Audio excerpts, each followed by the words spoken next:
Danethium brought up the psychic barrier just in time to absorb the burst of gauze that had been fired out of the darkness of the catacombs.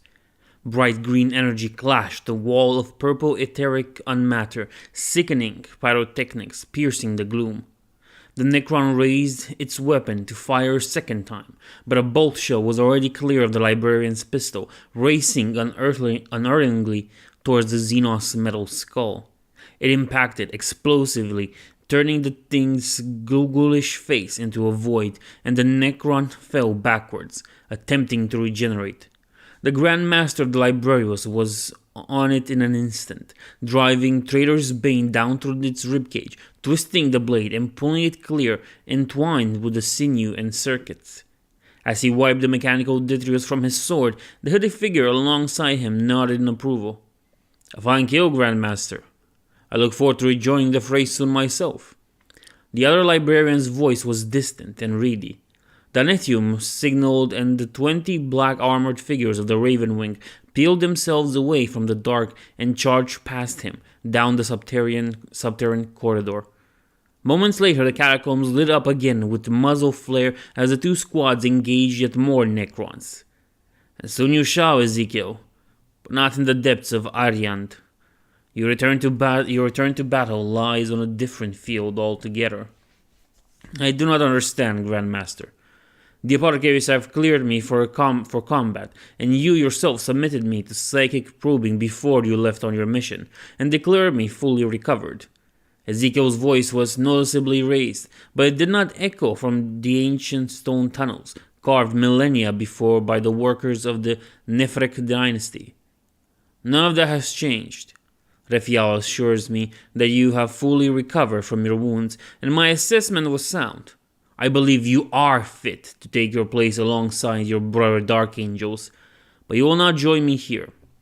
The two librarians rounded a corner, and Danethium picked his way through the inert Necrons carpeting the tunnel floor.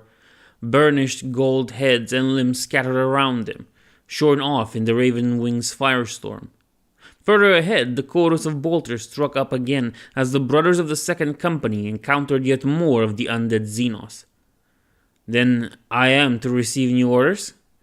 Unseen by either librarian, one of the Necron corpses they had passed by began to twitch, the gauze flare in its hand glowing faintly as it powered up. "You are to take Fifth Company to a world called Honoria, at the very fringes of Segmentum Obscuras.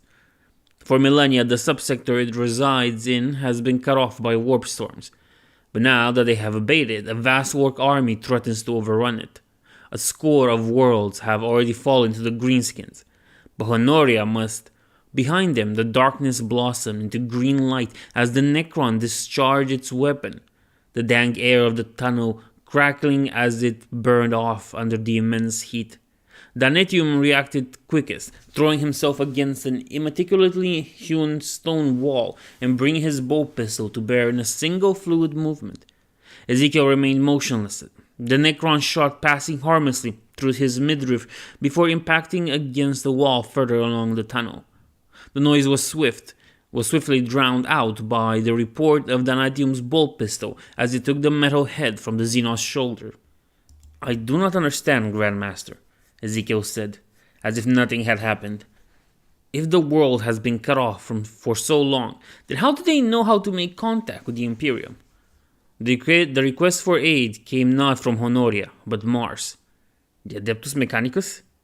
What interest do they have in this world? That I do not know, but it must be of the utmost import to them, as they have invoked the Pact of Kulgot to secure our aid. It has been less than a century since they had last held us to our oath. Sure, the sacrifices we made on Phase 5 released us from the Pact. I am certain that we have repaid the Mechanicus tenfold in 8,000 years since we made our bargain. But an oath is an oath, and the Sons of the Line always pay their debts. I do not need your powers of foresight to see the darkness that lies ahead for humanity." Ezekiel blinked involuntarily. "We would do well to placate what few allies we have left," Danethium continued. "Master Serpicus travels with you, does he not?" "Master Serpicus forms part of the command squad, yes." "Good. Perhaps his pleasant nature and boundless patience will help forge even stronger bonds between the rock and Mars. Danetium said dryly. You have met Master Serpicus, haven't you, Grandmaster? Ezekiel replied with a smile. Side by side, the two librarians come to the end of the tunnel, where it opened into a high-ceilinged chamber. Bolter fire echoed from where the Raven Wing, reinforced by elements of the Fourth Company, who had taken a different route to the throne chamber, were now engaged with a host of Lichguard. I guess. Danetium raised his bow pistol and lent his firepower to the rapidly escalating battle. Ezekiel merely looked on. There is another matter I would like you to attend to, Ezekiel, Danetium said, drawing Traitor's Bane and bifurcating a golden-armored Necron that had broken through the Dark Angel's lines. The two halves clattered to the smooth stone floor, the Grand Master of the Librarius emptying an entire clip into the twitching corpse before it could repair and reanimate itself. Where is the Grand Master? 7th Squad, the First Company, is no longer at full strength, Danetium said solemnly. The time has come for another brother to be extended to Deathwing. Brother Jodar succumbed to his wounds 3 nights ago. The punishment his body endured on Korsh finally proved too much for him. Ezekiel closed his eyes briefly. He had led the mission on to Korsh himself and barely escaped with his own life, and the lives of the Deathwing brothers he had taken into battle. The demon he fought there had already taken so much from him personally, and nearly a year on, 3 Dark Angels still remained under the care of the chapter apothecaries. Who does the Supreme Grandmaster have in mind? Ezekiel said as he watched Danetium carve through another Necron.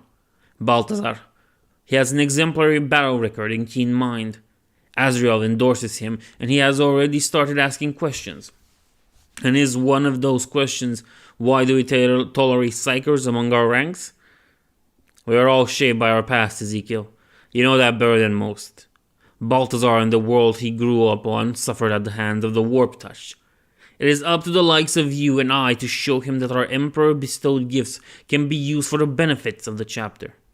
To emphasize his point, Danetium raised a psychic shield in front of a Ravenwing brother who was about to be ripped apart by a Lichguard sight.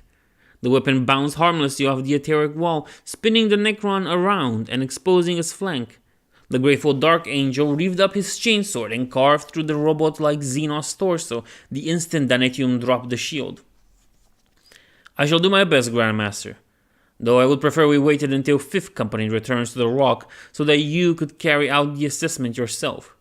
You have been the one to judge the worthiness of Deathwing aspirants for centuries, whereas you are the best among us, Ezekiel, Danetium interrupted. Though ours is the chapter that values its secrets, it is a true universally acknowledged that you are the most powerful Psyker to have worn Dark Angel armors since the time of the Lion. Grandmaster, you flatter me. No, I do not, Ezekiel. I am merely Grandmaster of the Librarians by default. When I ascended from the Scout Company to the rank of Epistolary, there were close to 30 librarians among the chapter's numbers. Now, there are barely 10. 2 more Lichguard overwhelmed their Dark Angel attackers and charged Danetium, swords raised. Both blades elicited a shower of sparks as they connected with his hastily erected shield, which he dropped as swiftly as it raised, simultaneously shooting one Necron in the face at point-blank range and impaling the other on the tip of Traitor's Bane. I can rise an etheric shield or conjure fire in the palm of my hands, as well as any other brother who wears the blue armor of the Librarius. Another tall golden figure rushed him, but he met the same fate as the previous assailants. But that is the limit of my powers. The fact of the matter is, I only ascended to the mantle of Grandmaster of the Librarius because I outlived all of my contemporaries. You do yourself a disservice, Ezekiel said. Do I? How are we having this conversation right now, Ezekiel? I am communicating with you via telepathic projection of my physical form. Exactly. You are projecting, not I.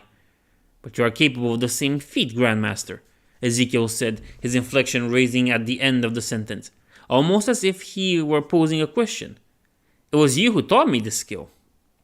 Yes, Ezekiel, I have physically projected myself from one level of the rock to another, or from my position on the battlefield to yours, Danetium said, chuckling softly.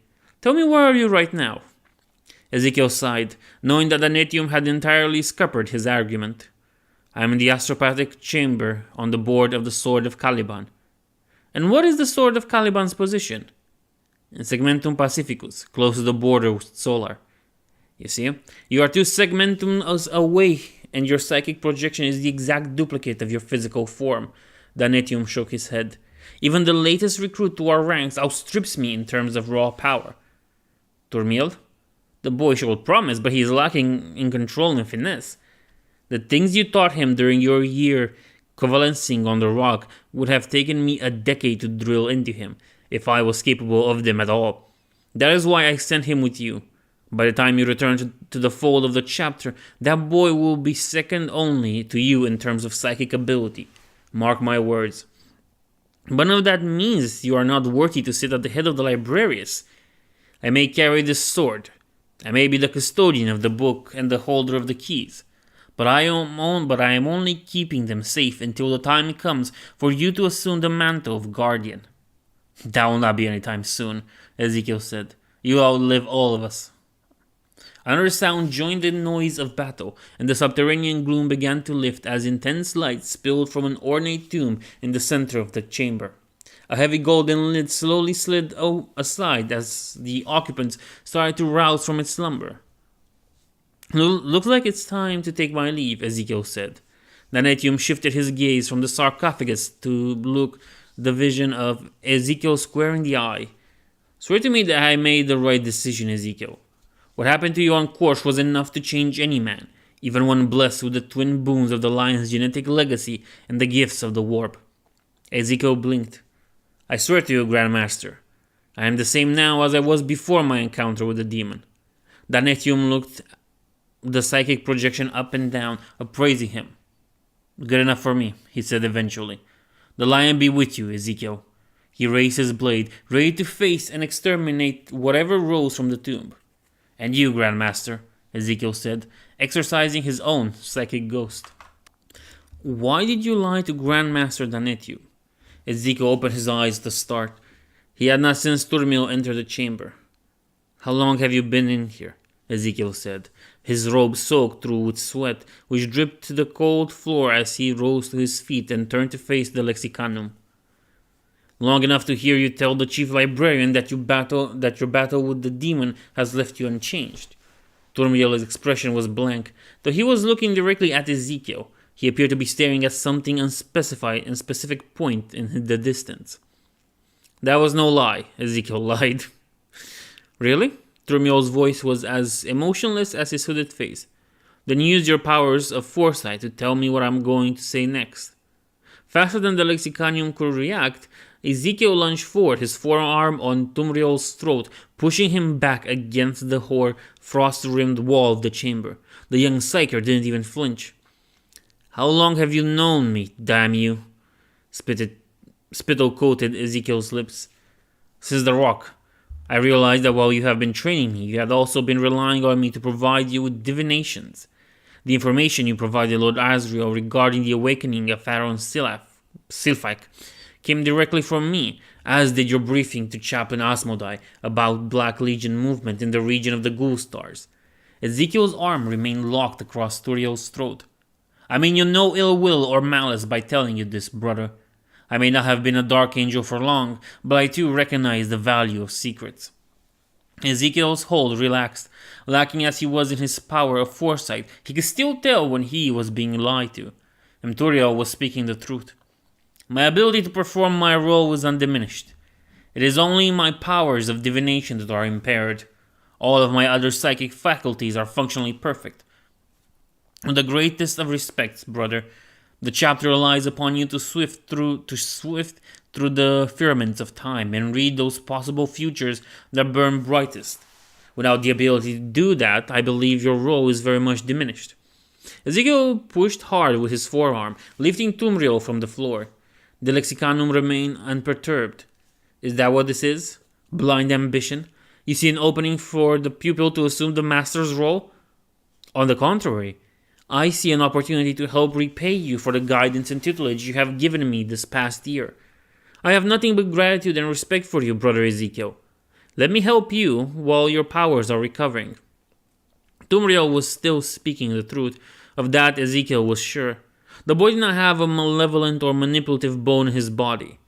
There was no hidden agenda here. Ezekiel moved his arm away. Tumriel slid down the wall, his armored feet hitting the floor with a metallic thud. Forgive me, brother. I took leave of my senses momentarily. I harbor no malice towards you, Ezekiel said, turning away. There is nothing to forgive. You are bound to feel emotional. Losing one aspect of your psychic master is akin to one of your non-warp gifted brothers losing a limb. The difference being, our powers will gradually return, whereas limbs do not regrow. I'm not certain that my powers of foresight will return, Ezekiel cited. There's nothing there, not even a sliver of ability. My physical wounds may have healed, but the gash in my psyche is still as fresh as the day it was gouged. When the demon entered my mind, it did not leave empty-handed. What was that like? Turiel asked. For the first time since he had met him, Ezekiel could hear emotion creeping into the epistolary's voice. If he hadn't known better, he could have sworn it was fear. To have another entity aboard in your mind. Every aspect of your psyche exposed and open up for exploitation. Ezekiel closed his eyes. Please, brother. My apologies. I realize it must be difficult for you, Tumriel said. I shall leave you in peace. He headed towards the chamber entrance. Why did you come here, brother? Ezekiel asked just as Tumriel had reached the threshold. The question was as figurative as it was literal. Tumriel stopped and turned back to Ezekiel. While you were in communion with Grand Master Donatium, I performed several rituals of divination, each one showing me the same vision of the future. That is why I came here to tell you the future. And what happens in the future, Tumriel? You die, brother Ezekiel.